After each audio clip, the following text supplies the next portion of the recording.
jërë ngeen jëf mbokk yi ci teewlu beeg ànd bu rafet bu ngeen di ànd ak ñin ci groupe bi la di Thiam Info International ñu amaat mbégte kontaante ngir ñëwaat ak yéen ci xibaar yi tey jile tolloog alxames benn fan ci weeru août tolloog ñaar fukki fan ak juróom benn ci weeru tam xaret ñu ñëw ak yéen ci lu gën a fes ci bopp xibaar yi balaa ñu dem ak yéen ci yaatal gi bokk na ci gën a fes ci bopp xibaar yi kii di njiiti jëwriñ yi Ousmane Sonko daal dina yëkk ay kàddu jëmee ci ndong yi jigéen ñi nga xam ne rek lenn ci bërëbu jàngukaay yi ñuy jàngee dañ leen fay tere lu jëm ci wàll ak muuraay boobale mbir it nee na dees na ñëw daal di koy tere ngir indi ci ay jubbanti fi la ci biir réew mi boobale mbir dees na ko ci dégg moom njiiti jëwriñ yi ci ab yaatal.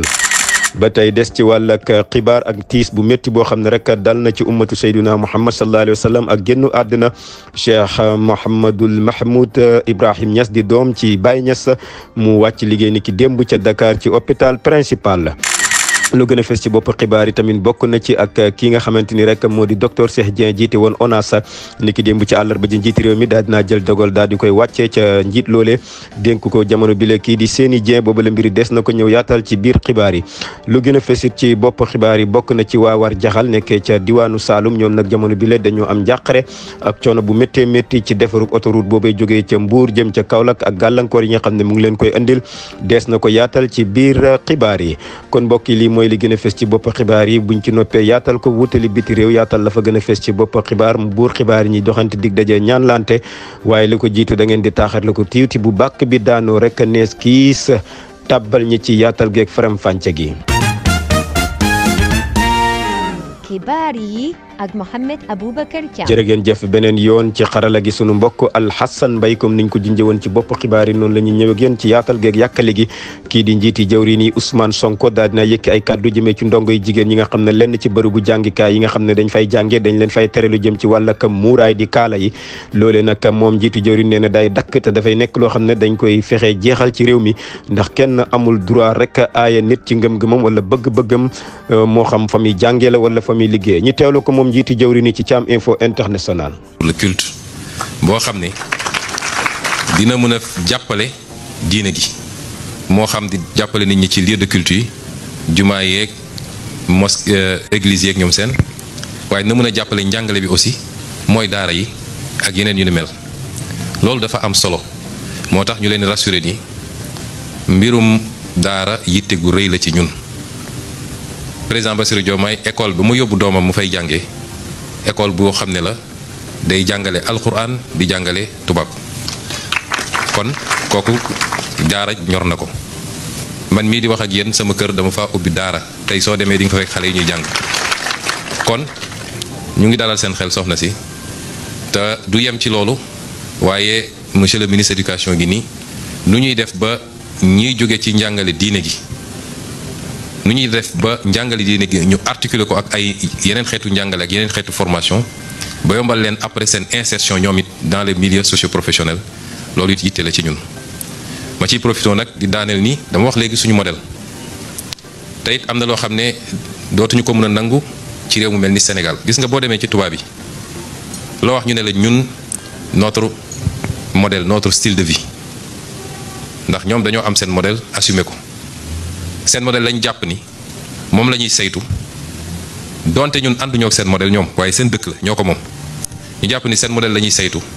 ba tey xale bu jigéen bu jël fulaar teg ci boppam ne day dem jàngi ci école France ñu ne ko doo dugg ci école bi suñ ko defee seen réew naqarlu nañ ko waaye am nañu sañ-sañ bi ci ñoo xam ne dañoo woote démocratie ak liberté ak tolérance loolu du tolérance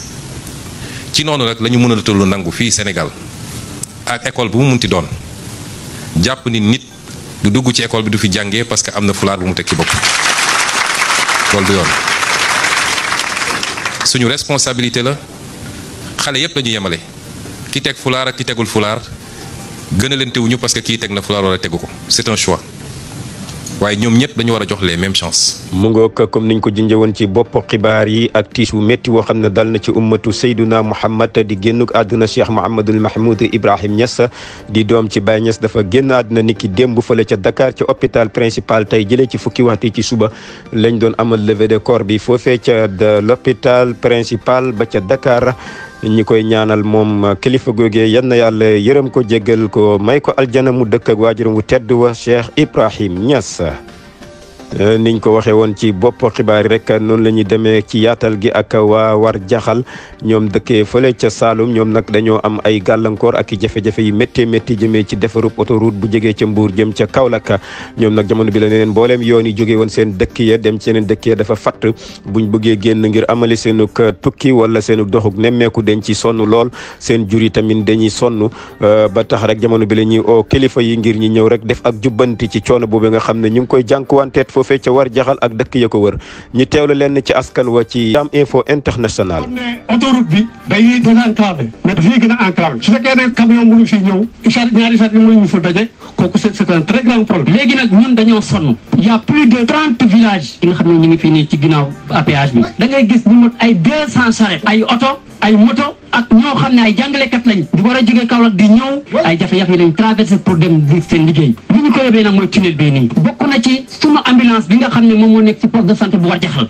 ambulance boobu noonu pour mu traverser fii problème la il va falloir mu jaare dem ba Xelkom plus de 7 kilomètres jaare ci national 1 bi door a dem Kaolack évacuer ay malade boo xoolee ci wàllu insécurité yi tamit fii nii tunnel bi yàggul dara ñaari oto mbëkkante nañ fi agression yi kay aussi ay moto jakarta yoo xam ne dañuy di agressé fii ci suufu tunnel bi gannaaw coono tamit ci wàllu bi nag moom demut santé bi lu ñu mën a jàppalee rek ndax da ngay feebar ñàkk fa xaalis bu dul jeex ordonnance cher te du la faj kon nañu jàppale ci santé bi ñoom nag coono yi nga xamante ni moom la ñuy jànkuwanteel saa su ne mi ci bëgg a bëri tax ñuy sàkku ci nguur gi ñu indi leen ci ay saafara dañuy woote woolu di ñaan monsieur le président son excellence monsieur le président de la république ak son premier ministre monsieur Ousmane Sonko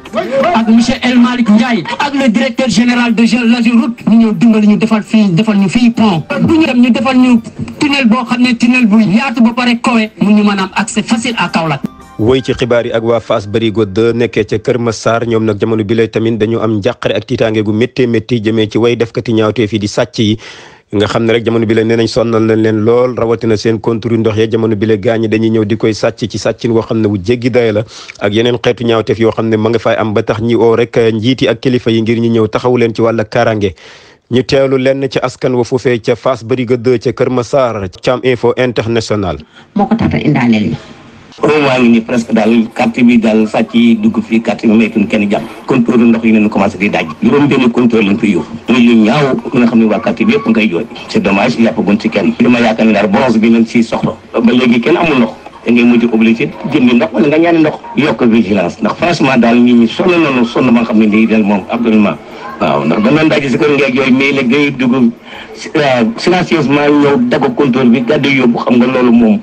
en tant que borom ko kooku mënoo ko. man sax sama jëm bopp la première fois ma gis fi ñuy sàcc ay compteurs surtout un nombre de 10 compteurs et c'est inadmissible parce que dagg compteurs yi bàyyi ndox mi kuule xamuñu ndox mi ban effet lay am ci bâtiment bi xamuñu ndox mi aussi borom kër yi toog presque 48 heures 72 heures sans eau loolu tamit métti te doo xam nan la nous demandons nag aux autorités compétentes de sévir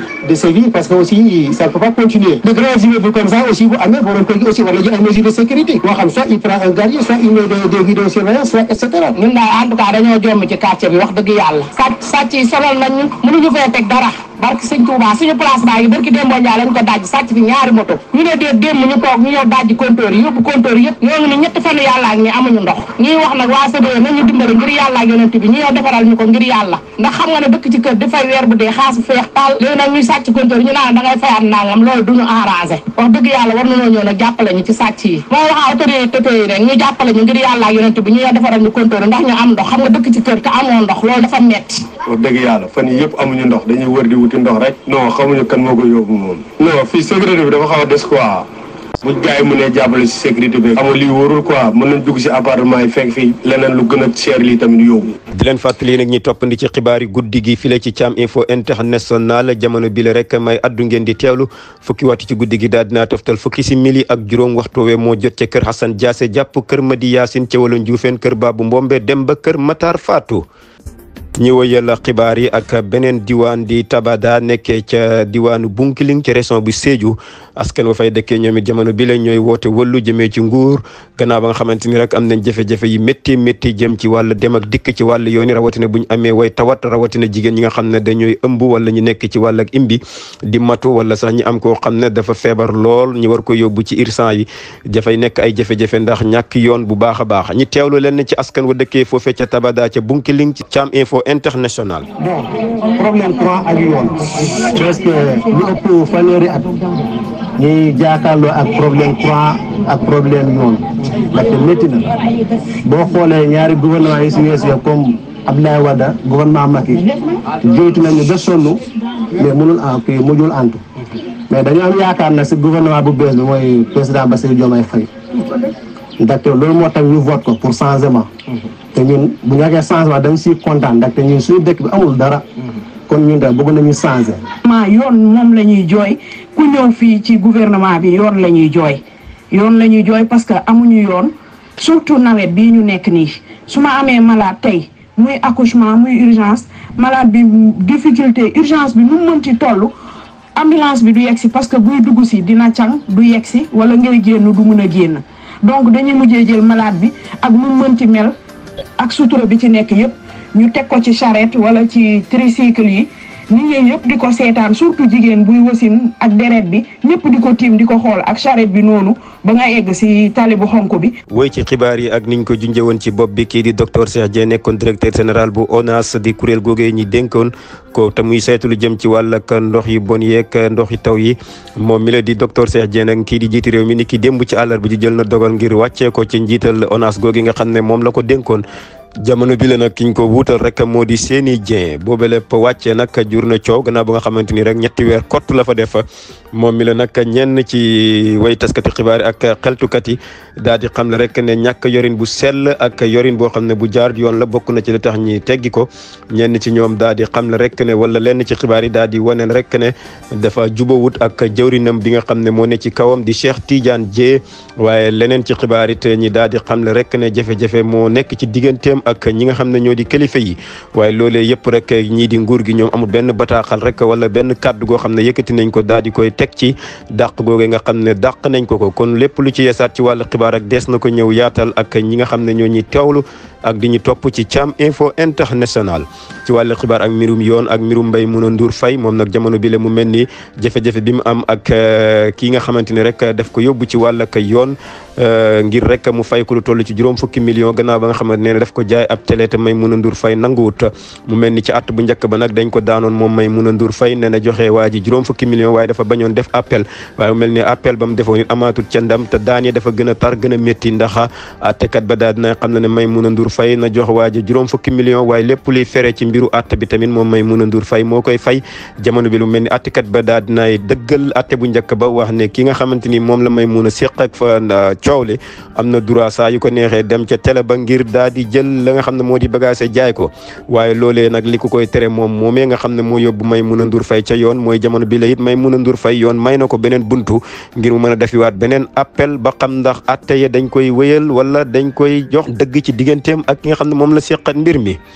ci wàll ak yoon ak mbiru télé yi sax ci la ñuy des ak Abdoulaye Sylla bu Ecotra moom mi la it daal dina yóbbu ci yoon kii di Mamadou Ibra Kane ak Alassane Samba Diop jëmee ci li nga xam ne rek moo di seen groupe boobee di E-Media gannaaw ba nga xamante ni nee na dafa am xaalis bëree bëri boo xam ne dugaloon na ko fa bañ koy taxawal waaye nag jamono bi la xelam dalatul te dafa njort ne mbir yi ay tappale mu ngi ci ak ki labaja ki looxur ndax laajte na lu bëree bëri jëmee ca mbir yi waaye jotu dara ci xibaar yoo xam ne yu leer la yu dal xelam ba tax rek jamono bi la yóbbu na mbir ma ca kanam yoon ngir ñu atte ko ci digganteem ak ñaar ñooñu nga xam ne moo di Mamadou Ibra Kane ak Alassane Samba Diop kon mbokk yi loolee sax mooy lu buur xibaar yi ci biir réew mi su ngeen taxaliko tuuti ñi dem ca xibaar yi biti réew ya xibaari bitim réew yi ci Thiam Info International. xibaari biti réew yi dañ koy dooree ci réewum Gambie gannaaw ba nga xamante ni rek kii di njiiti réew ma Adama Barrow yëkkati woon na ay kàddu jëmee ko ca njiiti l'opposition ba di Ousainou Darboe jiite parti boobee nga xam ne moo di UDP daal di woon xam le ne moom Ousainou Darboe nee na de bu jotee réew ma dana nangu kër ga nga xam ne jox nañ ko Adama Barrow delloo ko réew ma moom mi la di Adama Barrow nag yëkk ay kàddu ne Ousainou Darboe yéenul ko lu dul mu wàcc ca nguur ga te torox waaye loolee moom na xam ne bakkanam du ko fekkee ba mu waxee kàddu yooyee nag ñu bëri ci réew ma daal di koy naqarlu rawatina ñi fara ak Ousainou Darboe moom mi la nag di Adama Barrow moom ay farandoom di ay jëwrin ak ñi ànd ak moom ñu bëree bëri ñi ngi génn ak di génne ay bataaxal ngir jubbanti wax ja ak indiwaat ci ak jooyante ñenn ca ñoom daal di xam le ne waxut ko ngir waxee ko ak yéene waaye kaf la ci jubloon ak yi ni mel waaye nag buñ desee ca coow leelee ba tey rek ñi nga xamante ni ñoo di ndaw ña ànd ak Ousseynou Dabo ca parti boobu di UDP ñoom nag ñu ngi doon jàkkaarle ak taskati xibaar yi daal di xam le ne bu fekkee fii ba ëllëg ci ajjuma ji njiiti réew ma Adama Barrow génn ngir jéggalu Ousseynou Dabo ñoom ñi la dinañ wàcc ci mbedd mi ngir ñaxtu kàddu yooyu nga xam ne nee nañ dafa ñaaw lool tam teg ko ci seen leader boobee di Ousseynou Dabo xibaari biti réew yo dañ koy wëyal ak Hamas ak Palestine mu Hamas ak Israël mel ni coow la gën naay wulleeku gannaaw ba nga xamante ni rek ñii di waa Israël daal dina ñuy faat bakkanu ki jiite woon Hamas foofee ca Liban lii la tax nag ki nga xam ne moo jiite jamono bi la Iran daal di jox ndigal soldaar ya ngir ñi attaque jëmee ca Israël ngir fayu ñaawteef boobee nga xam ne ñii di waa Israël def nañ ko jëmee ca njiitul Hamas kon mu mel ni coowal Israël ak Palestine moom jamono bi la mën nañu wax ne mbir ma dafay gën a wullee ñaay waaye dal amagut ca ndar keppe xibaari biti réew yi ak ca réew Mauritanie njiiti réew mii di président Bassirou Diomaye Faye tey jëlee xëyee na Sénégal ngir dem ci Mauritanie ngir fekkee investisseur bi nga xamante ni rek ñi ngi koy defal ko fa nekkoon njiiti réew te damaatoon ca wataya te gañewaat di Abdoul Aziz ki nga xamante ni moo di Gawzani mu mel ni rek tey jëlee lañ koy installé waat ngir joxaat ko léegi ya diirub juróomi at mu wëyal foofee ca Mauritanie kon mbokki loolee sax mooy lu buur xibaar yi ca biti réew buuraale xibaar yi ci biir réew mi su ko defee ñi leen di sant di leen gërëm ci ànd bu rafet bi ngeen doon ànd ak ñin di leen jox dig daje ci yeneeni xibaar yàlla di borom jàmm te ku may jàmm nga am jàmm ba doo tala jàmmaarloo yàlla nañu yàlla defal jàmm ji saawaan baawaan jërë ngeen jëf wasalaamu aleykum wa rahmatullahi wa barakaatuhu